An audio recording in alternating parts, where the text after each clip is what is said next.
Right. Can I get anything else before we start? Right, well, I'm going to just start us off here. Hello, my name is Shelly Tim. I'm the director of Gallery 110. Welcome to our panel discussion and our exhibition, Negative Capability, The Artist is Healer, curated by Saundra Fleming and featuring artists Clifton Peacock, Alexander Georgievic, Andrea Arborth, Liz Kennedy, Alexis Ortiz, Kate Harkins, Jeffrey Heiman, George Brandt, Carol Adelman Kennedy, Ingrid Sojit, Lynette Charters, Courtney Hudak, Nahom Yermay, and Kate Taka. The poet John Keats coined the term negative capability to describe the capacity of the greatest writers to pursue a vision of artistic beauty, even when it leads them into intellectual confusion and uncertainty. Negative capability, the artist as healer, focuses on the power of portraiture to speak to the universe inside us, and each portrait demonstrates the particular power artists have to challenge our perceptions, represent psychological challenges, and pursue their interpretation of beauty. Negative capability, the artist as healer, is on display at Gallery 110 from January 5th through 28th, 2023. Additionally, Gallery 110 is a nonprofit arts collective that hosts many free events for our community. Please consider donating. We have a dip jar, which is a fun device. Thank you so much, Liz and Paul. Located in the front shelf there. Or we also accept cash check if you prefer. Gallery 110 would also like to thank our sponsor, For Culture, as well as the Robert B. McMillan Foundation for supporting our Emerging Artists program. And two of our emerging artists are actually in this show. Nahom Yermay, whose piece is right here, and Kate Taka, whose pieces are above our shelves right there. Our panel discussion today on the concept of negative capability and the artistic process will be moderated by Paul Nelson and features artists Carol Adelman Kennedy, Liz Kennedy, Alexis Ortiz, and Jeffrey Heiman. So I'm going to say a little bit about our participants. Poet and interviewer Paul E. Nelson is the son of a labor activist father and a Cuban immigrant mother. Born on Chicago's West Side in 1961, he's lived in King County since 1988, founded the Cascadia Poetics Lab and the Cascadia Poetry Festival, and is author of 5 books. His latest chapbook is The Day Song with Casa del Colibri. He currently lives in Rainier Beach with his fiancée and his 10-year-old daughter. Saundra Fleming is a painter inspired by the bright colors, quirky characters, and natural world of her childhood in Louisiana and Texas. She often juxtaposes unlikely images drawn from sources as disparate as Flintstones cartoons, the songs of Leonard Cohen, and memories of shopping with her mother in the Piggly. I like that better. With her mother in the Piggly Wiggly. Fleming's focus on negative capability comes from her view, the common thread within the shaman and the artist. Working through destabilizing darkness is similar to a shaman's state of mind when going into a trance in order to heal or predict for their community. Fleming has established an artistic community at the Columbia City Gallery and Gallery 110 in Pioneer Square. She enjoys the strong support and fellowship of these Seattle institutions. Carol Adelman Kennedy is an artist who explores the human form in relation to art and historical representations of gender and the act of painting itself with an aggressive approach to materials. She has taught at Louisiana State University, Dickinson College, and the graduate program at the University of Washington. Liz Kennedy is a naturalist, feminist, and emerging artist who studied with Marvin Herrard, Phil Sylvester, Virginia Paquette, and Mark Takamichi Miller. Alexis Ortiz is a local installation artist who uses various mediums to address topics that range from the culture he was born into to the culture he strives to be a part of. By incorporating the space, as well as the occasional proverbial pedestal, he is, with this show, working to redefine what a self-portrait is. Jeffrey Heiman is a painter from upstate New York, living and working in Seattle, Washington. He has taught courses in bookmaking and figure drawing at Penland School of Craft in North Carolina, and is currently a program coordinator at the Amazon Artist in Residence program, coordinating art programming with local artists. That's it from me. I'm going to hand it over to Paul Nelson, our moderator for this afternoon's discussion.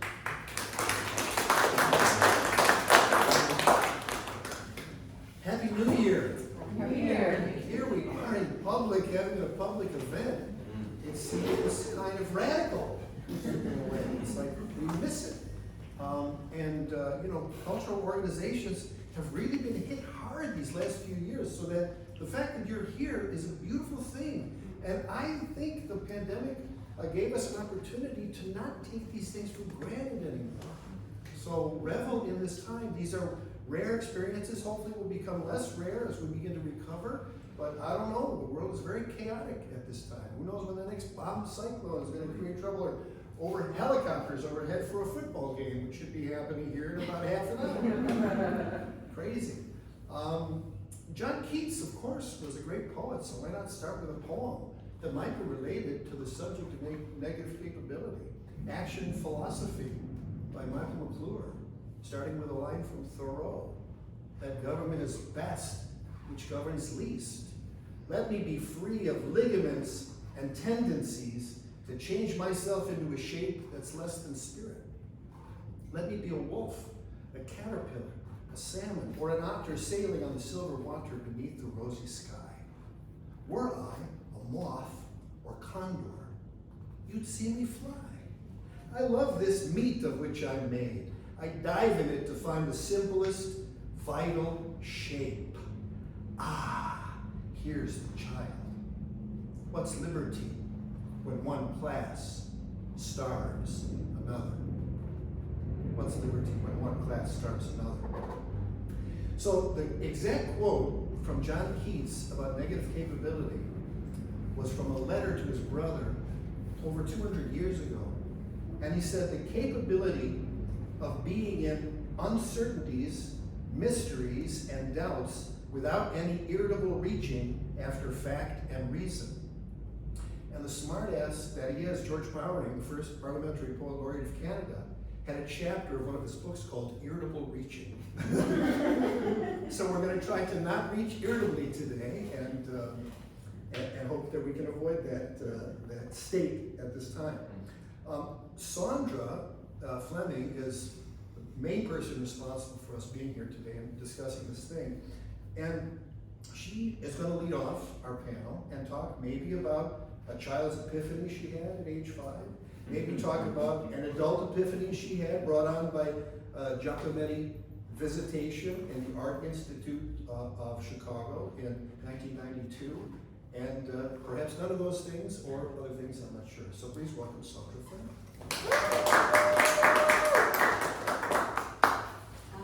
Hi everybody, great to see you, and thanks for braving the rain. I'm just going to reiterate again about negative capability. Novelists and artists who have negative capability proceed with their vision and their work in spite of confusion or uncertainty. I began painting following the death of my father in a powerful theological crisis. I wanted to find a reason not to be an atheist and have to raise my children with that belief. I will relate a story which I called the Giacometti visitation. Halfway through graduate school at the Art Institute of Chicago, I was on my lunch hour walking through the museum, and I passed one of Giacometti's very tall, emaciated figure sculptures. I had never seen the face of the sculpture, so I walked around to the other side to see it and began to feel my energy being sucked out of my center, my solar plexus.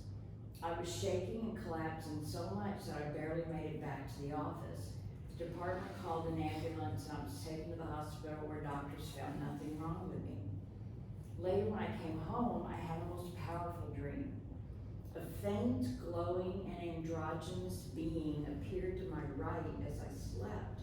This being seemed to be responding to my tortured painting habits, in which I struggled to prove that there was a benevolent force, a God behind the universe.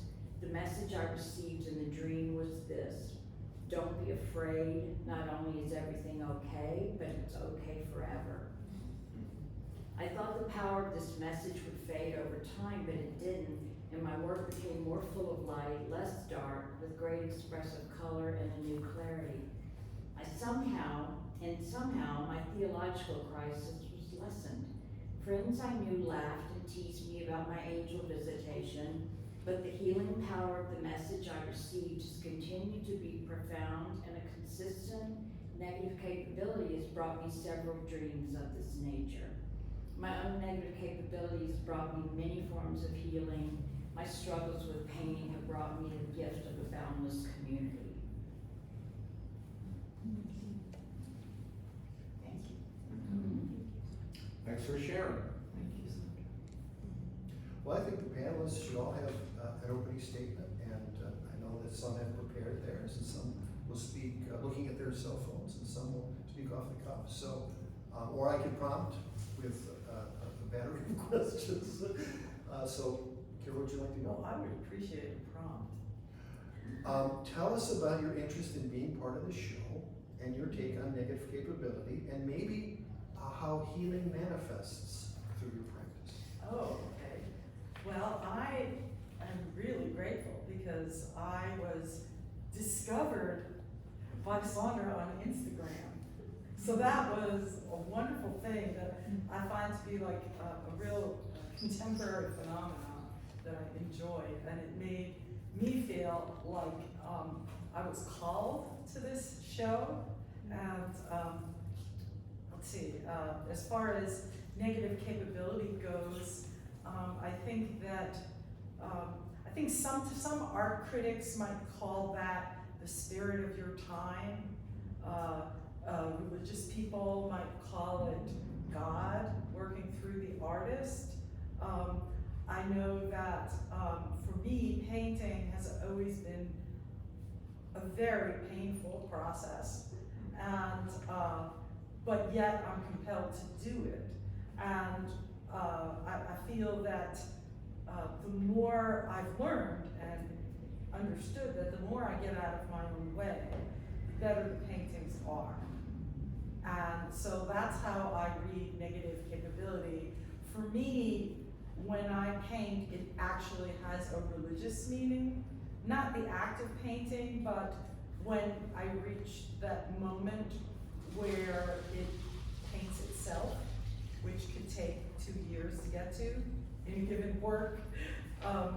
So I think that's my understanding of it. As far as artist as healer goes, I try in my own work not to, well, maybe that is a negative capability. I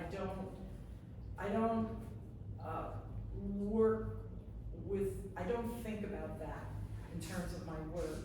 I do think that anytime an artist goes into that scary place to make their work, that allows something to shine through, that I think as, when I was reading Saundra's statement, it seemed to express the idea that when you go to that dangerous place, you bring back a prophecy, or I mean, the more humble I am in the studio, the better my work is, so this is not how I think when I make work, but I think that we all as artists, the value of what we do is to bring, like, what is it, that movie Postcards from the Edge?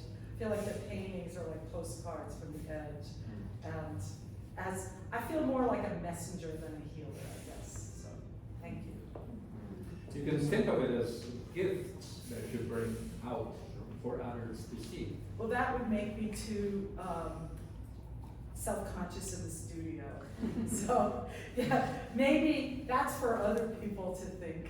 And I try to just manipulate the material, because the bigger my ego gets in the process, the worse the product is and the less I paint. I didn't mean consciously. Okay, sorry. And then you really get in trouble. That's right. All right, Jeffrey, would you like to say something about it? Yeah, I resonate with what you were saying as well. Thank you. Yeah, I guess with my work, there's the religious element to it as well. I was raised Catholic, and so I was, influenced by the visual vocabulary I was given through that, which continued on through my education with art history and learning more about it. And in my process, I try to let I let it just like flow through me, and I make the work for myself in a very spiritual way. And I'm not like religious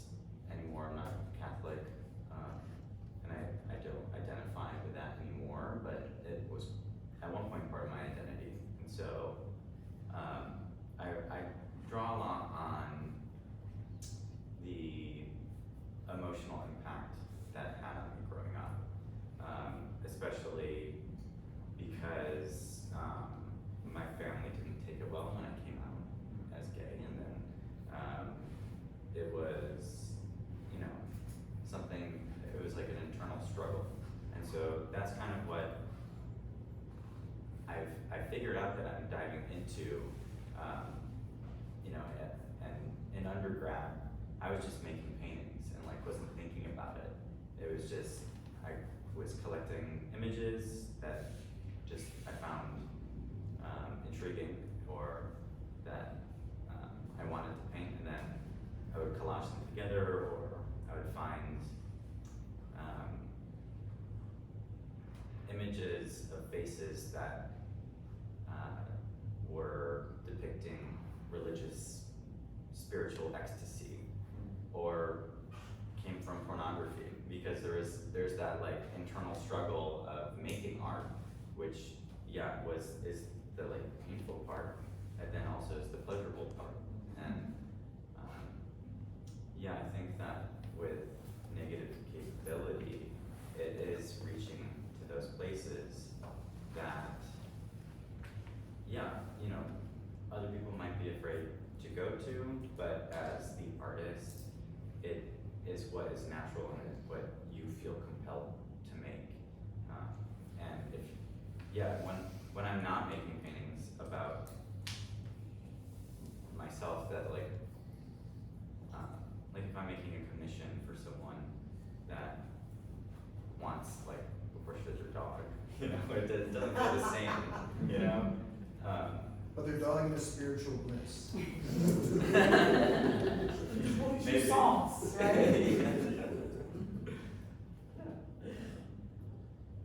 don't think we have a choice. That's what makes you an artist, is you have to go there.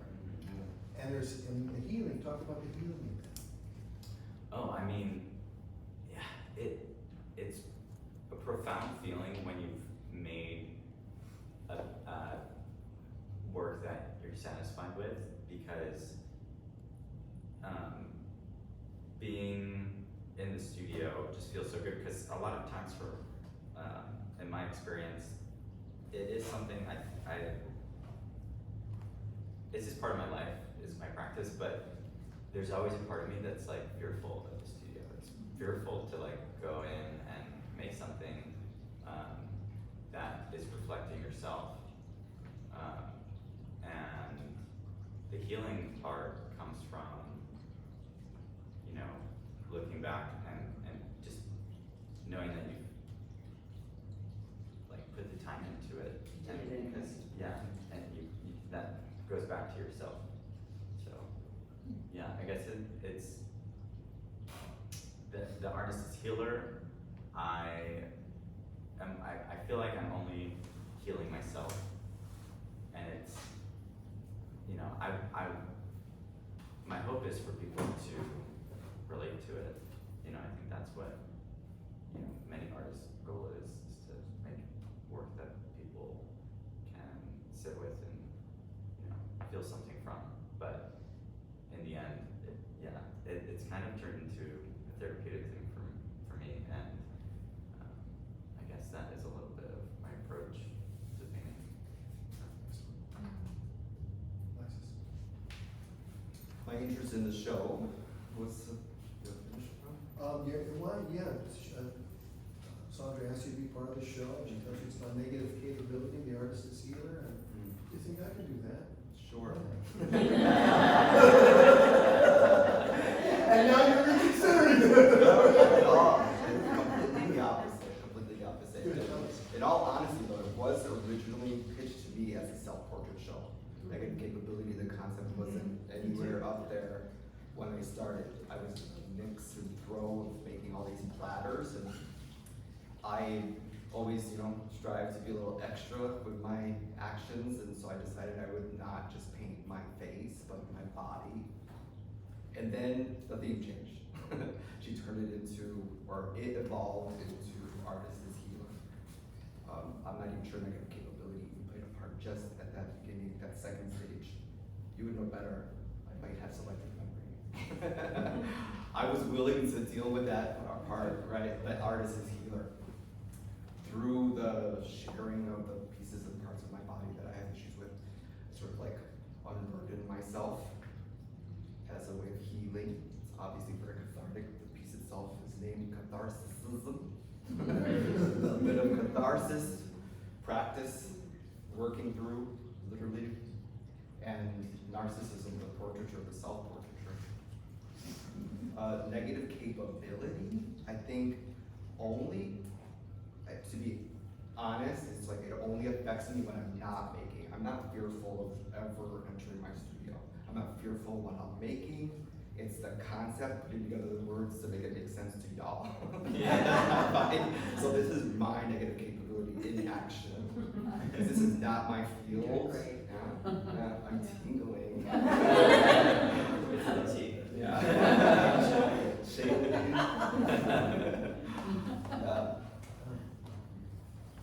sure what else to say. Well, I love Saundra talking about, things that happened in her life that helped her clarify things, and maybe there's an experience that you can relate about how it solidified your feeling that you were gonna be an artist, or helped you with the direction you were. Well, I joined a theater group, I think when I was 15 years old, and they were wild people. They were older than me, they drank, they partied, and I got to hang out with them, got to go to cool movies, read cool books, and learn about cool painting. In Chicago. There's a through line there. Yeah. Humboldt Park. A huge park in the middle of the city on the west side. I literally had an apartment on every corner. We moved around just the park. Several times over. And then I even revisited when I became an adult and could decide where to live. I even moved around the park.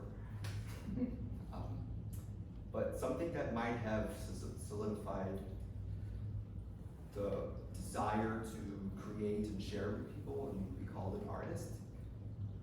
I was bullied a lot as a kid, and so I spent a lot of time alone. And my mom worked at a nurse's office, like a hand surgeon, and she always brought pads of paper and pens and pencils and markers and whiteout and paper clips, like all the pieces and parts were like Staples, please. It's like my favorite place in the world. Home Depot's, like all of like the see pieces and parts of things. So I started to make stuff. Painting, clothing, lots of pillowcases. I made a ton of pillowcases. Sewing was a huge part of my childhood because it was the only thing my brother wouldn't take away from me. He would take all the other toys but the sewing machine. I lucked out. Yeah. Can I ask you, Alexis, about your existential problem areas? That's sort of tongue-in-cheek, surely. I wanted to play with the absurdity that you yourself find yourself enthralled by with your art and sometimes your words when we speak.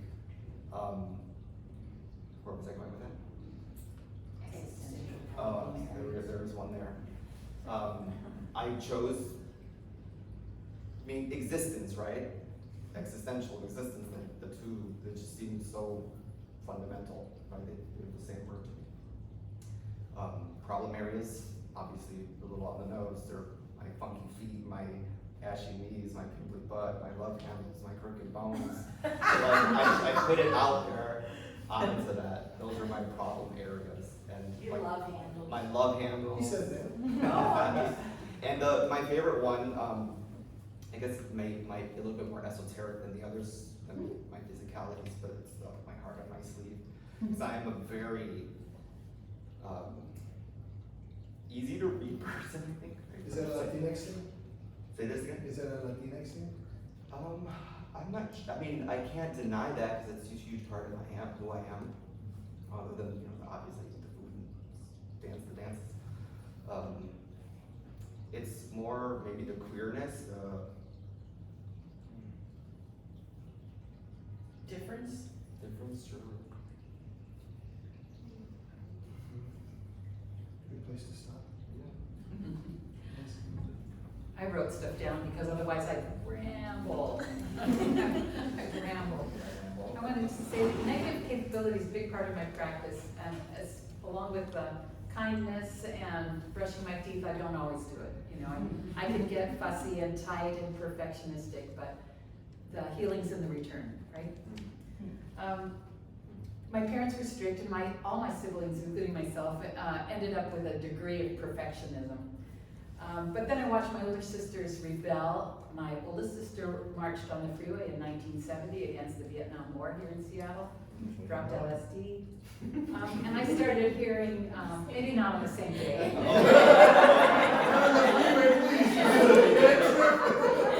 They closed it, they marched on the freeway and closed it. I still we had to on the walk freeway. around. Yeah. But I heard question authority and question everything during that time, and I took it all in. My antenna became attuned to these kinds of messages that we're supposed to question everything.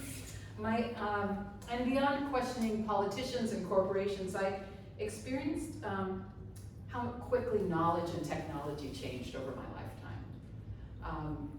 From 8 tracks to cassettes and everything that we lose every time. And how one day butter is bad and then the next day butter is good and margarine's bad. It just is continuous. That's the way I've experienced it. And it's part of that changeability is how shallow we understand science, but that's another panel. Science said that, animals don't experience pain or communicate with each other, and now we know that trees communicate with each other. So, everything's constantly, we just have to take the stance. I just have to take the stance that I don't know. Every t-shirt I wear should say, I don't know, My career was in early childhood. I learned to be with children in non-directive and open-ended ways. And looking at their art, I always provided art. And I provided it without judgment, so even just saying that's pretty or that's nice, that's not what I included in my practice with children, because it's all judgment. So we honored their process and not the product. So I said that for years with children. I got involved in fundraising along my life, and I thought hard about the archetype of the miser. The miser is a contracted person, a rule-bound person, a person that gives nothing away and makes no art.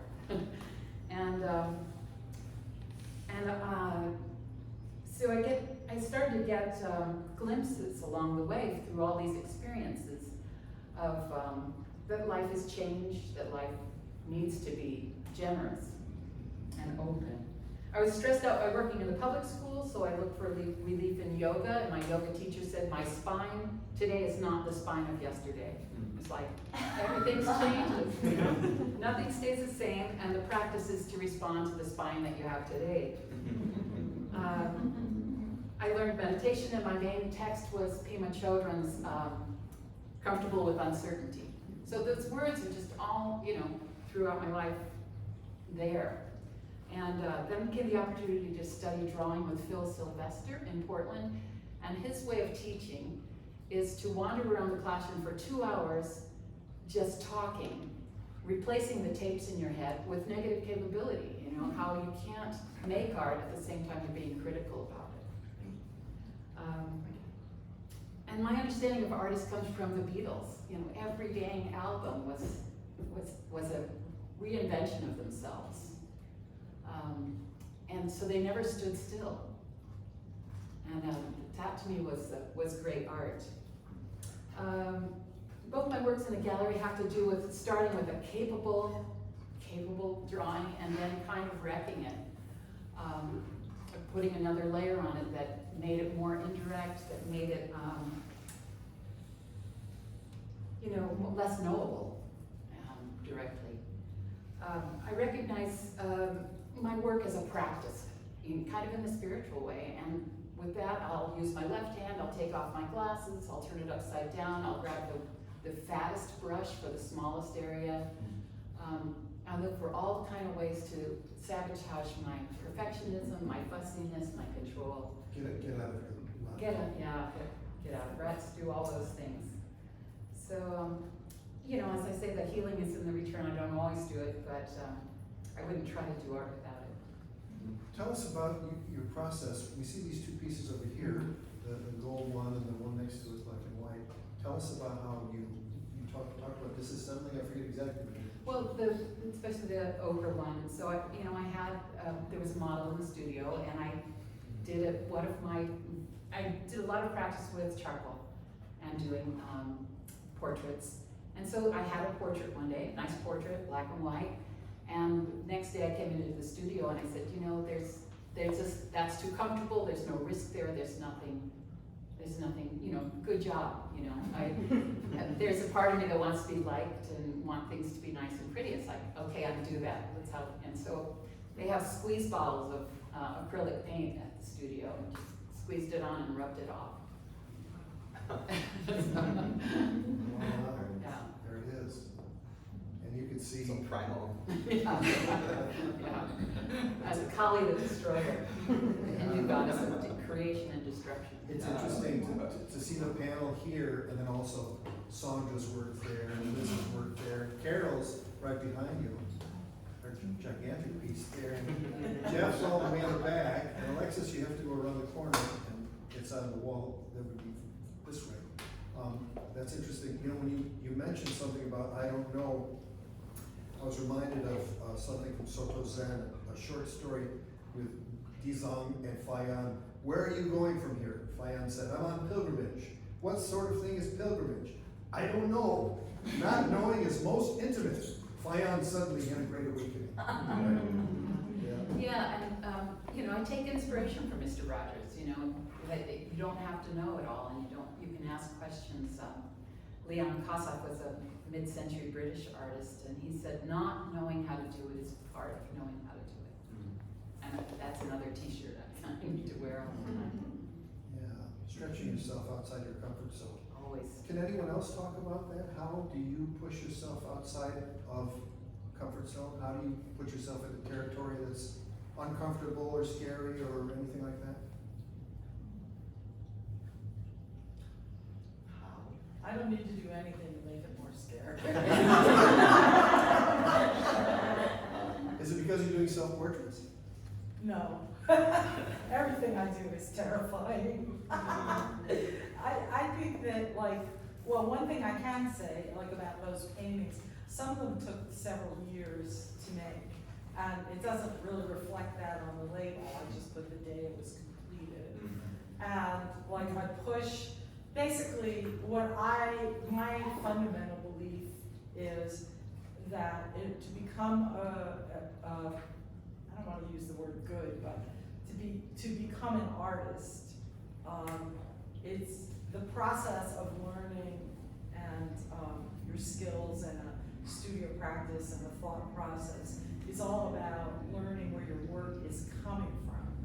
And that, to me, like, you really arrive when you have some kind of sense of where it's coming from, but you should never know where it's going to. Then you see art that looks kind of, well, like a really good example is some of those ubiquitous kind of prints, like, you know, Thomas Kincaid and stuff like that.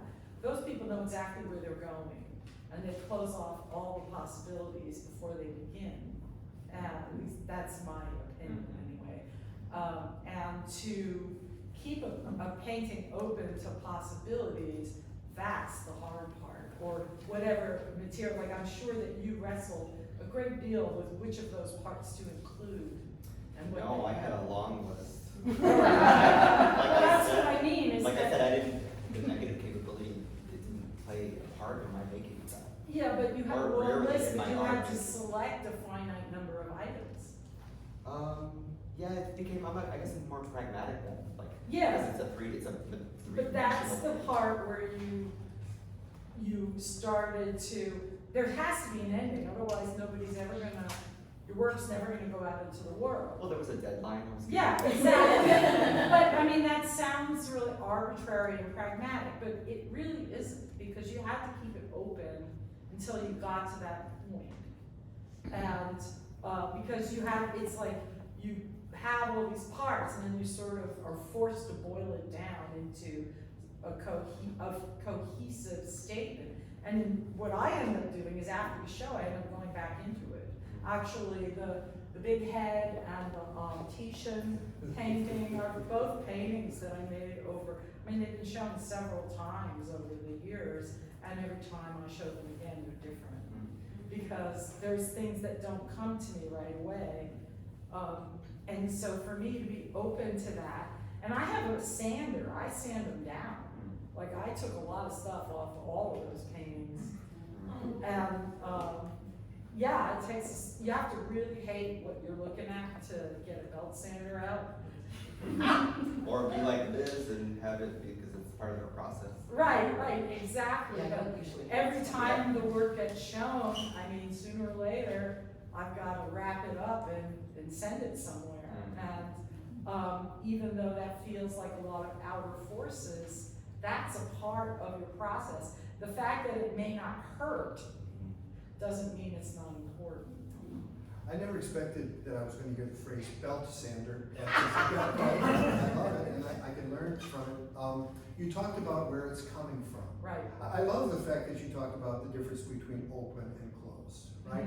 Is the work an act of discovery? If you're not discovering it, what are other people gonna discover if you Exactly. can't get something from it, right? Right. So, but you said something very interesting, where it's coming from. Can you elaborate on that? Well, for me, where a lot of this stuff is coming from was when I was a young woman attending Carnegie Mellon University. At that time, that school was 80% male. And I mean, of course, the art classes had a lot more women in them, but it was a very male environment. And it was the, I'll locate my age. I mean, I started college in the late 70s. And it was not a friendly place for a young woman. And then when you're learning some of this art history and looking at all these images, I always had this question: why are they always women and why are they always naked? My daughter had a question Fundamental. today. Yeah. Going over Instagram. That was a fundamental question. Yeah. And I was really driven to work with the figure at a time when everybody was still hung up on abstract expressionism. At least at the universities, they were just way behind. And I mean, everything I know about Marx comes from that, so I'm not knocking it, but it was not cool to be a figurative painter. It was not cool to be a woman. And they used to say, the women in the art department, that we were going to school for our MRS degree. I don't know if you remember that expression. Mrs. Yeah, you would go to Carnegie Mellon to hook up with a guy in the engineering program. That was what they thought. I mean, that was like common discussion. And so anyway, I just never really fit. And between undergrad and graduate school, I did a lot of other things. I wasn't as active as a painter as I might have been. And at some point, I was in the art world, but I wasn't an artist in the art world. And at some point, I needed a career change, and everything I looked into to study it and become proficient, I would have had to give up painting for a while. Not forever, but for a couple of years. And I couldn't bring myself to do it. And I thought, well, maybe I am an artist, because I was kind of taught that I wasn't, even though I learned the skills, or some skills. And so I decided, if I'm gonna go back to school for a degree, let's get the MFA already. And so I kind of clawed my way back, and everything was different. It was 13 years later, and I got very interested. I returned to my fundamental question. Why are they always women, and why are they always naked? And this idea that of a fragmented self, of the human form as a network of systems and not a container or sculptural object. And one of the themes behind this is that that's a profile, which was in the Renaissance, that was how you painted women who were not a queen or something or Virgin Mary. It was always a profile, because woman was a thing. And they had, if you wanted to shop for a wife, the king, people would bring to court a profile miniature of a woman, and that's how they picked their wives. And so that's why, and then I got kind of inspired by the ruff on Queen Elizabeth. And Queen Elizabeth, of course, was the Virgin Queen, so that's how I arrived at that. But it started out as a 9x12 self-portrait I did from life with 3 mirrors. mean, it was really small. Liz is inferring that back in the Renaissance, if they didn't like the portrait, they would just swipe it.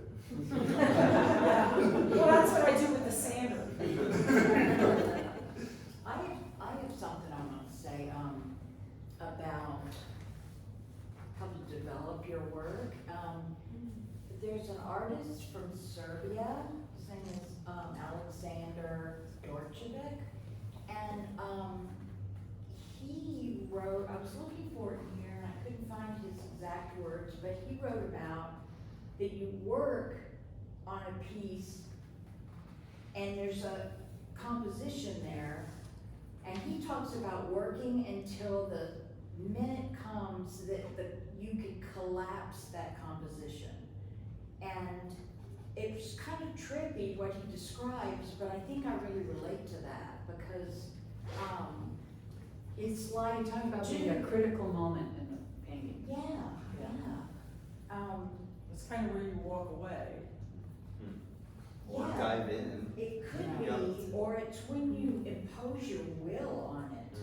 It's like, you know that you need to get out of your way, to quote you, but at the same time, it's really important to impose your will on it. And that may be something weird, like with these paintings, I just was channeling people that I saw like in the Rijksmuseum. I just went to Europe for the first time and came back, and I'm not looking at anybody painting these. It's just kind of intuitively channeling persona or something. Is it a memory of them, or do you take pictures of them? The one on the top left is, I felt like I saw Rembrandt's The Jewish Bride painting, and I thought I was gonna like have a psychotic episode, and he's like completely.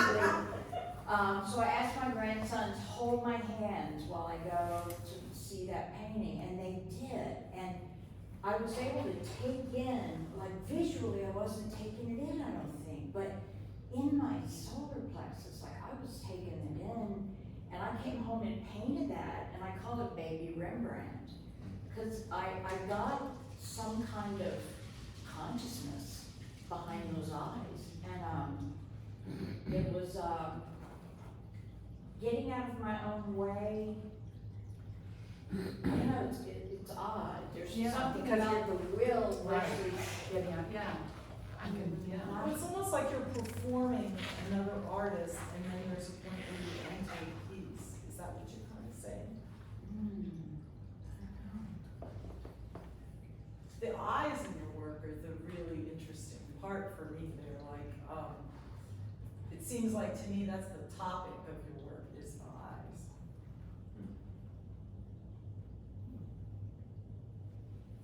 I love to hear artists talk about other artists, because I'm a poet, and so I don't know, and I learn from it. And I'd love it if any of the people on the panel would like to point at some of the art and talk about it, say some things that you find striking, original, that the non-painters in the crowd might appreciate. Is there anything that comes to mind? I'd say that Jeffrey's work is very prophetic. It reminds me of like an artist's version of the tarot, the Tekla tarot. Like it could be the hierophant, like with his arms behind his back, the lover, or sort of like the foreground. Oh, I love Yeah, that. it reads like a. There is a language to Jeffrey's work. There's a language in there. It could be tarot, it could be That's something else, but there's a language in the furniture and a language in the furnishings. It reminds me of like a predella panel, which is the lives of the saints that they would have on altarpieces. And this. The lives of them, like they're doing things. Yeah, like scenes, little tableau of the lives. And Sure. that's what it makes me think of, kind of like religious painting in that sense. And then the juxtaposition of the nude male and the clothed male is really like jarring. It's like a little scary, like, or like it adds a mist. It's like, what is going? It's like that déjeuner sur l'air, Yeah. you know, you have this nude in the middle of everything, but he looks like so happy. So it's like, nothing bad is going on, but like, what's happening? It's very mysterious. Which saint is this anyway? Well, yeah, I mean, the religious paintings of like the Annunciation or, the panels were a huge influence. But yeah, I just did a tarot reading last night. Oh, wow. And yeah, it was interesting because the tarot reading said, get out of your own way. Yeah, that's nice. Yeah, and I was like, yes, that's very true. And and there was something else said too about, I think, the artist, Alexander. Yeah, Alexander. Part of getting out of the way for me too, and knowing when I'm finished with a piece is when I feel like I'm about to fuck it up. If I'm like, if I put one more like paint mark on there, one more brush stroke, the whole thing's gonna be ruined. God, you're fortunate. Does that happen every time you paint? Almost, yeah. Eventually. Yeah, because it's just like I need to just not look at this anymore because if I go back into it and even if I step away from something for too long, it's really difficult for me to go back into. I don't know, I think You've moved on. I've moved on. There's something like too precious about it. But I wish I could do that. but that's I think my problem too is that sometimes the work becomes too precious where I can't go back into it, and that's when you're like, oh, I just sanded this away. I'm like, oh. I guess the experimentation for me comes in a different way. There's something Billy said about the saint though. Guess I've channeled Saint Sebastian in my work. Oh, okay, yeah. Who was a martyred Catholic saint that was typically depicted in Christian art as being tied to a tree and then used as target practice. And there's this element in the religious imagery of him being in this spiritual ecstasy, kind of like Bernini's Saint Teresa, where it's just very relatable to me. And there's also this film about Saint Sebastian that was done by this queer British director. I'm not remembering his name right now, but the interpretation of the Saint Sebastian image and its connection to queerness in terms of gay sex, the penetrative quality to and that the pain and pleasure of it, Well, what it makes me think of right away, Saint Sebastian always has the arrows. Right. But then if you're hit by an arrow, that's like Cupid, that's like love. Oh my goodness, that's really interesting. Right? And that's, it sounds like you're talking about that too, that paradox. the piercing of your heart, especially the Saint Teresa sculpture, where it's literally an angel piercing her heart. And I think that's where I find where the work comes back to me. I wonder if then that kind of makes me think about the vulnerability of the nude figure. He's so, his expression and everything, he's so unself-conscious. He's just there, be happy and naked. And there's the one clothed figure and then the nude, and he just looks so exposed. So I wonder if there's a connection between that and Yeah, I mean, a lot of times the Saint Sebastian is just in a like one cloth or Oh, something. that's right, yeah. But I think also there aren't many depictions of nude men. Mhm. It's less common, like you were It's talking about. transgressive to have Yeah. a male nude. Yeah, especially being in a queer,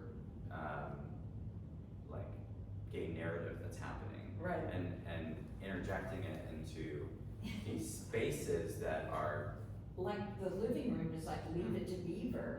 Exactly. Exactly, So cool. it's But the, it's there, it's like this what's the word, subversive element. exactly, It's yeah. like putting the male nude into the canon, which when earlier in my work was all about the female nude, trying to, there's this whole thing about if we have the assumed male viewing subject, which means that since artists, I'm sure most of you guys know this, but all the artists were males, and so all the depictions of women reflected that viewpoint.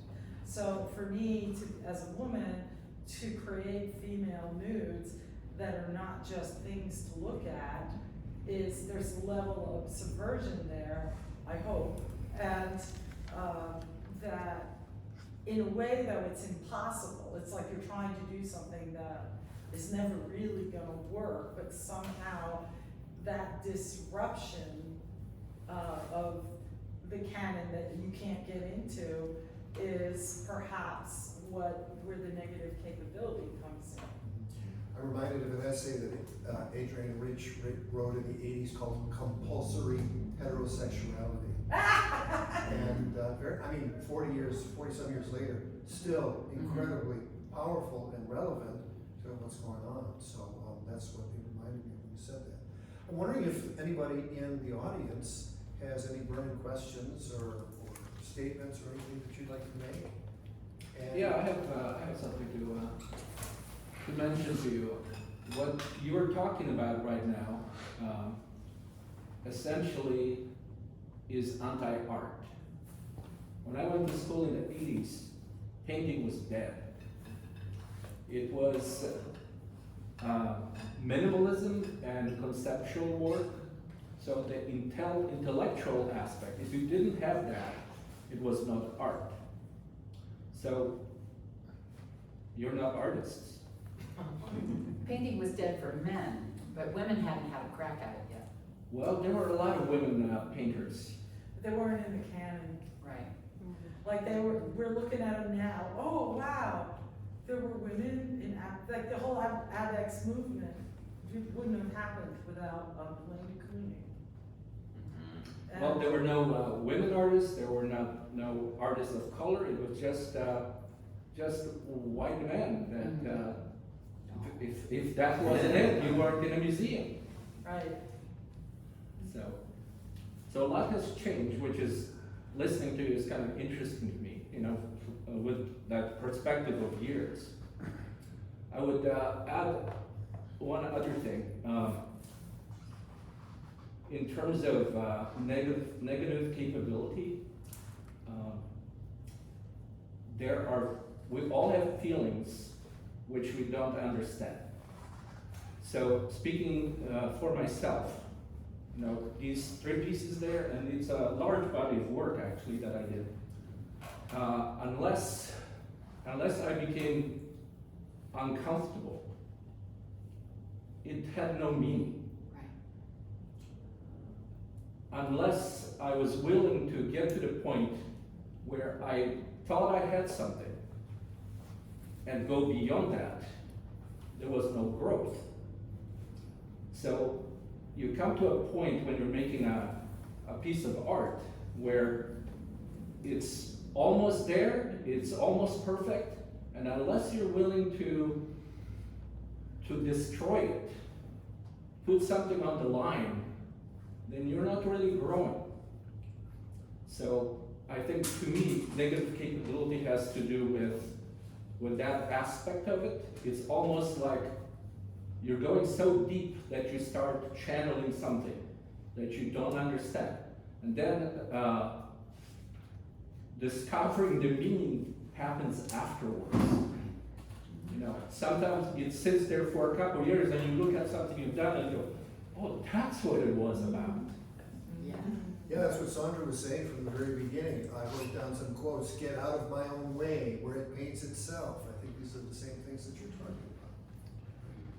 I have a question for Liz. Liz, can you talk about the topography?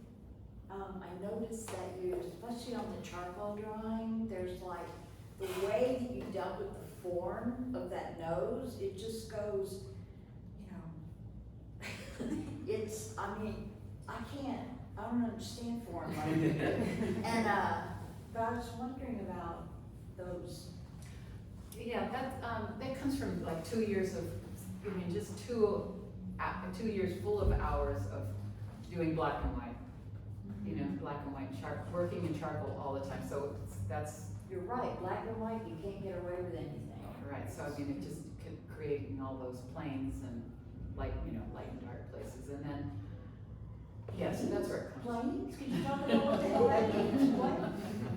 Yeah, I mean, I'm always, because those things come, naturally to me, I get to be challenged to, think about flatness, Yeah. you know, and try to work another way. So get out of my comfort zone. My comfort zone is creating, you know, the illusion of planes and.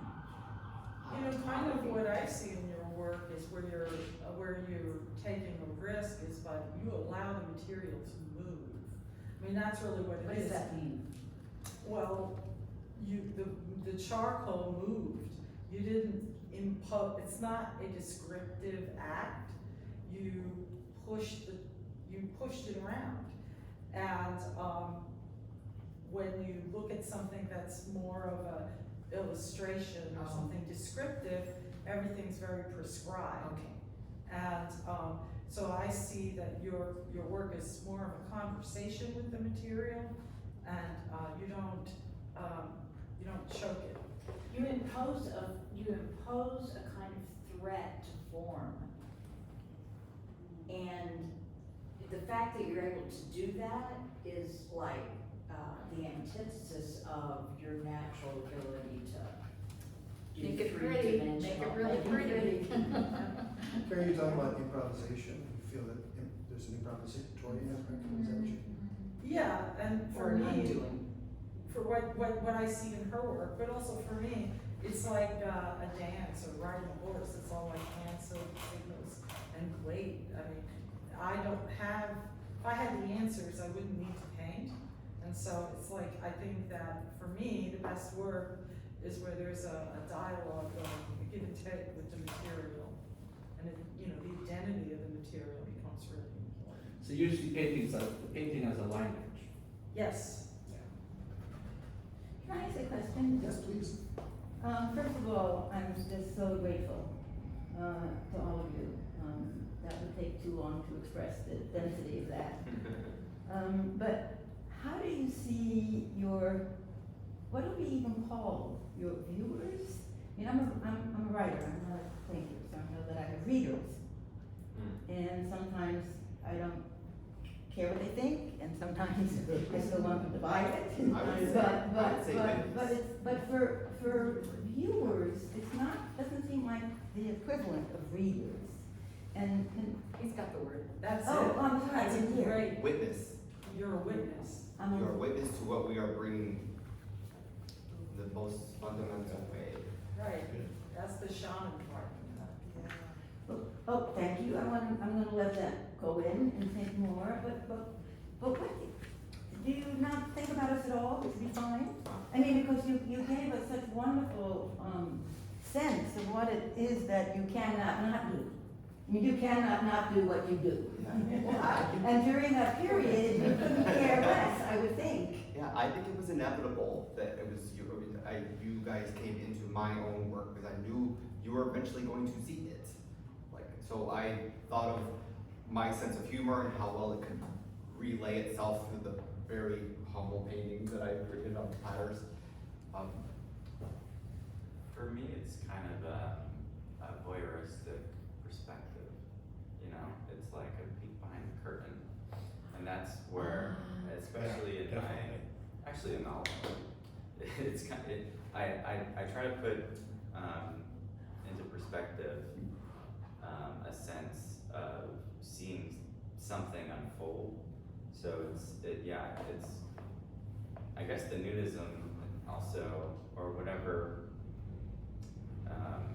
maybe sometimes sexual imagery is a bit exhibitionist. Putting on display so also the vantage points in my pieces, there's like some barrier, so yeah, you're peering in through a window, so to speak, so it's like, But you also said you painted for yourself. yeah. Yeah, and I feel too, I feel like quite a curmudgeon, and maybe I need to go back into negative capability with this, but I feel quite a curmudgeon when in crits, which are, criticism sessions with your fellow artists, where people say, well, where does your eye travel? And where my eye travels over here and there, it's like, I don't give a darn where your eye travels. I just, I'm doing my own thing here, and I'm not painting for your eye to travel from A to B. It's not what's on my mind when I'm painting, and maybe that's self-protective. So I tend to think I'm doing this for me, and if somebody comes along and sees it, that's great. It's how you obtain stockpiles of freedom in life, I think. Make art. Could you say that again? I couldn't hear the beginning. I just think, like, freedom is just any way you want to think of it, but freedom transcending some state, some situation that you're in, some shit in the world.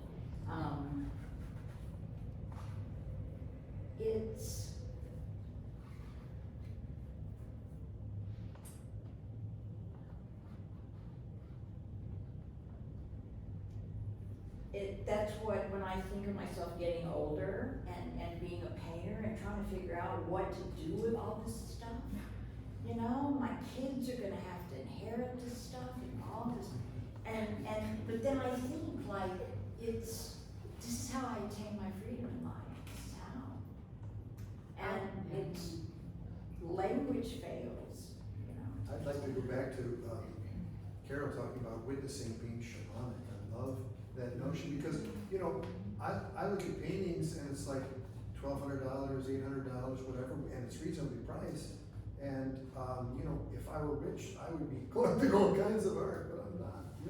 I don't make a lot of money. However, when you say it's powerful or shamanic was your word, that we can be witnesses, I'd love to hear more about it. The word ally comes to mind, but witnessing is more powerful than that, and which is what you said. That's a brilliant word. I never, ever would have thought of that. So I'm really excited that you brought that word. You did something. It might have been not here in the now, but it is activated is a word that George, he came to my house once, or the one or other time to sort of look at my piece before it was brought here. And we were rearranging it because I wasn't completely, it's gonna be like this. Right. And by the end of it, he was like standing back, I was like, I feel like it's activated. So now there's active, it's live. So during a scene when things are happening, you are literally a witness of that scene. There's a receiver. Yeah, there's a story happening. If it's a postcard from the edge, then it has to be something that you witnessed.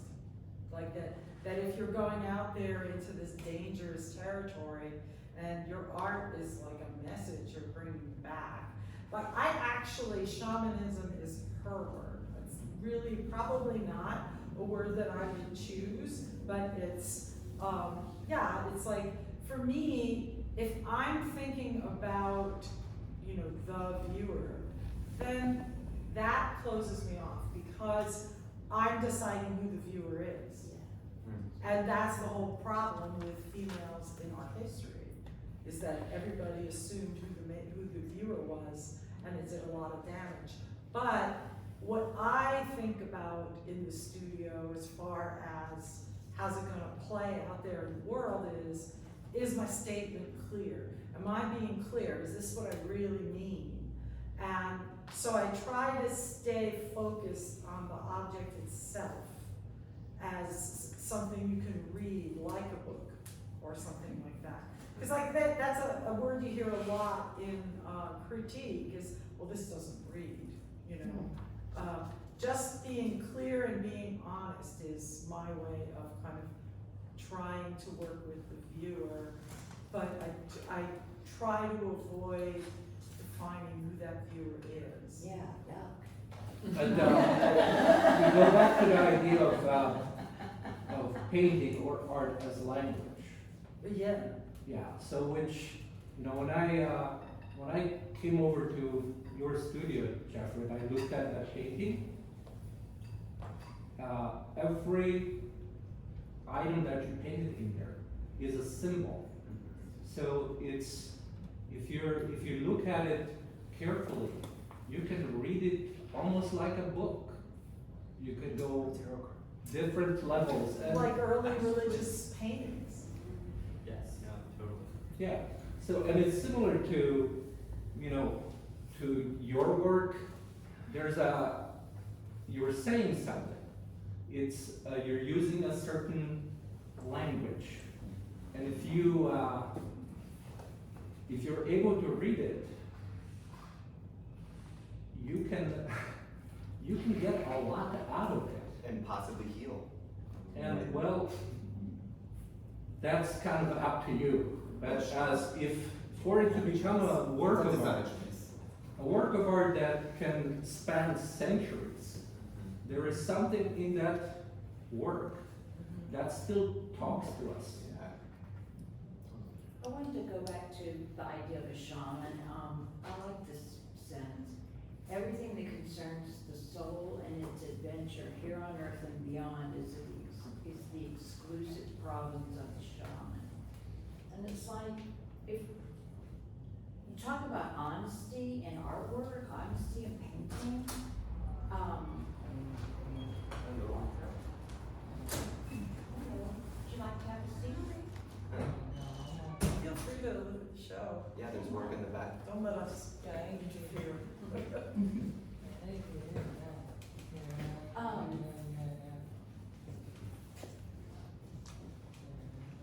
I mean, I just think if you're talking about like being honest in artwork, it's about being free, and it's about the soul. I mean, we don't use the word soul because it's kind of like sounds corny or whatever, but it is about that and the soul's adventure and what goes on beyond this world. Speaking of shaman. I have a few things to say. Liz said I should wear a t-shirt that says, I don't know. Okay, so I've got this buddy that's got a song that's called The Question Mark. That's right. And it immediately came into my mind. And part of the lyric is, I don't know. And then he talks about, I'm going to embrace the question mark.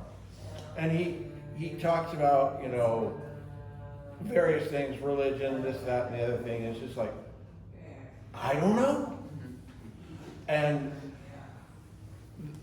I can see how that fits in, you know, embracing the question mark. I don't know. The other thing I was going to say was Carol talked about taking sandpaper, and Jeffrey talked about making one more stroke and screwing it all up. I have seen her take a piece that she's working on, and there's an aspect of it that's really good, and she's trying to correct something else in it. Maybe it's the color or a shape, and she takes it just a little too far or whatever, and you look at it and it's like, oh man, what did you do? And then, but she just goes, if I go any further tonight, you know, it's just gonna keep getting worse. So she stops, she comes back the next day, maybe sands off a little bit of that, and redoes it. And you know, 2 weeks later, it's a completely different painting, and it's evolved. And she's added layers or taken layers off and added another layer. It's an interesting process, but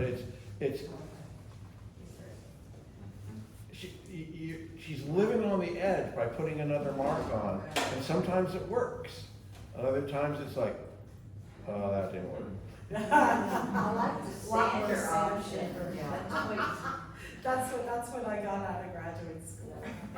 Use Well, a they- sander. Well, there's a lot, you know, they said that, I mean, there's such a tiny percentage of, you know, art that's still there, that's been made, but, you know, Picasso's output, we have such a tiny percentage of what he made.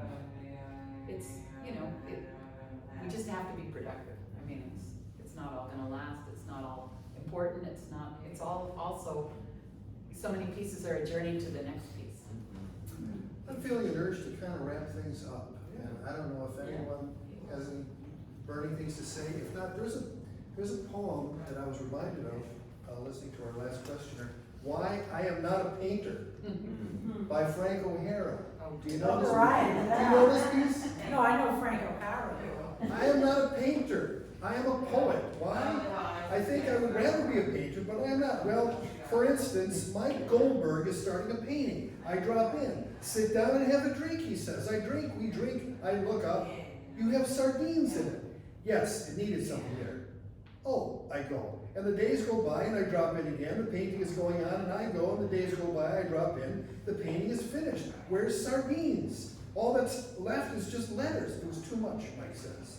But me, one day, I'm thinking of a color, orange. I write a line about orange. Pretty soon it is a whole page of words, not lines. Then another page. There should be so much more, not of orange, of words, of how terrible orange and life.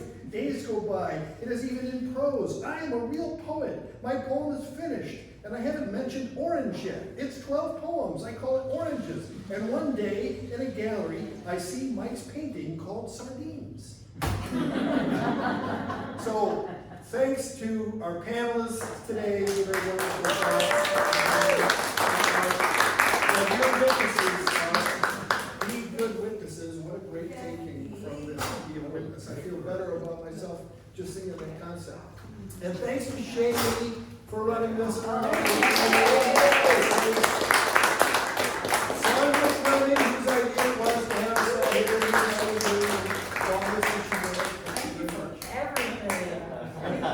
This is a force, right? This is a force. And thank you for being witnesses and for being in this place. Happy New Year. Thank you, Paul. Thanks so much. I just want to say one thing, it looks like we're getting low on these catalogs, but there's a catalog available for this show for $12. And I also want to say on the Thursday and Friday, March 9th and 10th, there'll be 2 poetry readings here in this spot that I'm going to be involved in organizing when AWP is in town. It's 15,000 writers. Oh my We're going to be in Seattle between March 8th and March 11th. And there's lots of off-site readings. So you can be a witness, you can be a listener, you can attend some of these things, but 2 here on the Thursday and Friday of that conference at this place from 7 to 9.